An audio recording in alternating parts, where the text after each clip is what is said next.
Sustainable development has become the popularized expression for Agenda 21. Agenda 21 is the 1992 United Nations Rio Declaration on the Environment and Development. It is the agenda for the 21st century you're living in today. For a brave new world where everything that you cherished and held true will no longer exist. Agenda 21 defines itself as the comprehensive plan of action to be taken globally, nationally, and locally by organizations of the United Nations systems. It also elevates nature above man. And it contains something called the precautionary principle, where basically you're guilty until you're proven innocent. Sustainable development is the philosophy designed to bring human beings across the globe under the full control of a narrow human elite. It's a 40-chapter document to basically control the world. It's based entirely on socialist control mechanisms. Sustainable developers have designed a global movement coordinated through a global to local action plan to create world government in accordance with certain objectives. These objectives include an end to national sovereignty, the abolition of private property, the restructure of the family unit, and increasing limitations and restrictions on mobility and individual opportunity. The green goal includes the listings of what's not sustainable. A couple of the examples include private property. 728 lists fossil fuels. Golf courses and ski lodges are not. Consumerism. Irrigation is not sustainable. Paved roads. Commercial agriculture. Herbicides, pesticides. Elsewhere, it lists farmlands, pastures, grazing of livestock. And the family unit. The focus of sustainable development is the abolition of private property, societal undermining of the family, and abandonment of the constitutional protection of unalienable rights as described in the Declaration of Independence. You see, I sat on the Santa Cruz Agenda 21 committees. Now, this was a lot of crazy ideas. This was back in the mid-90s. Crazy ideas I heard.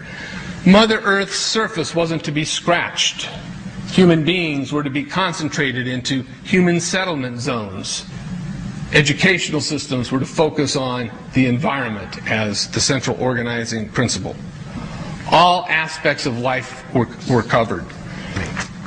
Well, I went to these committees at the request of some people who told me that I needed to understand what was going on, and I came back and I said, this is craziness. This is so silly. It has no chance of having any effect on our society. Well, I was wrong. The United States government's support for sustainable development, Agenda 21, is very clear. In 1992, while the Rio Conference was going on, George Bush, then president, was there where he executed the Agenda 21 protocols on behalf of the United States and brought it back to Washington, D.C. Within a year, Bill Clinton, by executive order, no congressional review, established the President's Council for Sustainable Development. In Santa Cruz, we've got a 2-lane freeway system. We need 4, but what we're getting is hundreds of millions of dollars of federal money to take a dilapidated rail line that Southern Pacific wants to put in the hands of somebody else so that a commuter line can be built along the railroad track. That'll be followed by 14-story buildings where people will live and stack them and pack them units, where developers, or so-called sustainable developers, will build these high-rises with federal dollars. In fact, Santa Cruz has received a $300 million federal grant to build the first 3,000 of these stack them and pack them units. The County Board of Supervisors has said, if you are a sustainable developer, you're immune from any construction defect liability. It's a partnership between selected developers building this new world order and the government using the American taxpayer dollars in order to do it. This is a map of the Wildlands Project. To explain the map, the red are areas that are to be off limits to human beings. No resource development, No human activity. If you live there, you won't. The yellow areas are the areas for major control of all human activity. If you live there, you won't.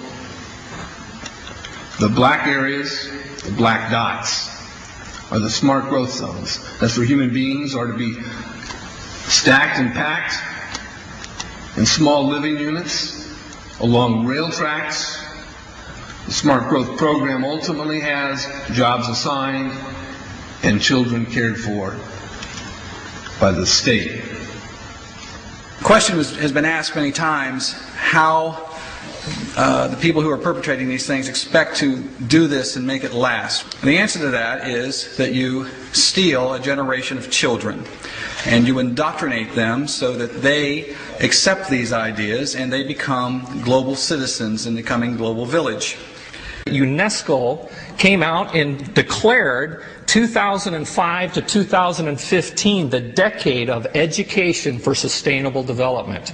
But they go on to say that it will encompass the 40 chapters of Agenda 21. That is your federal national curriculum.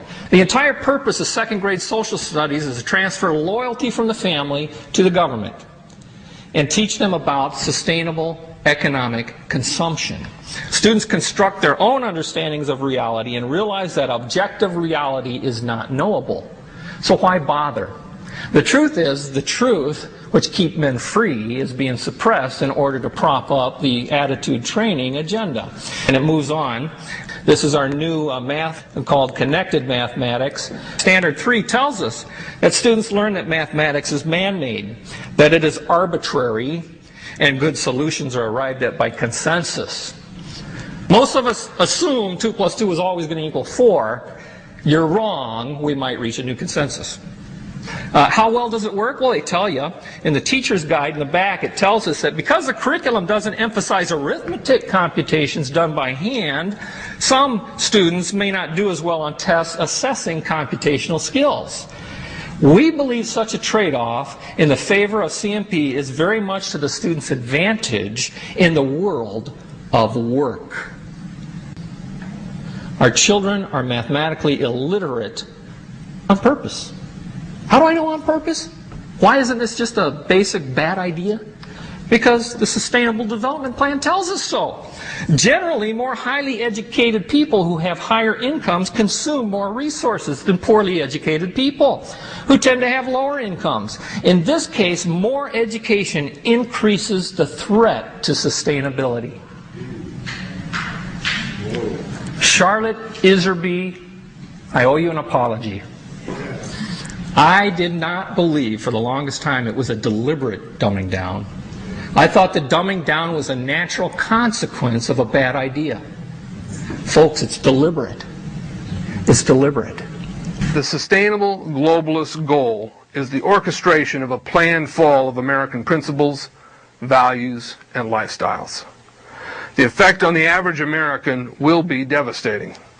With modernizing technology, the ordinary person will live without independence, privacy, or substantive rights. Another press conference that I attended was the ICLEI group, the International Committee for Local Environmental Initiatives. It helps in the implementation of Agenda 21 in all of our local communities. And one of the speakers was a Harvey Reuven, who happens to be the vice chair of ICLEI. And I asked him about the correlative rights that Americans derive from the United States Constitution and the Bill of Rights. And that, of course, is your individual liberties, your private property, your freedom of speech. Asked about it clashing with Agenda 21. And you know what his response was? Individual rights must take a back seat to the collective.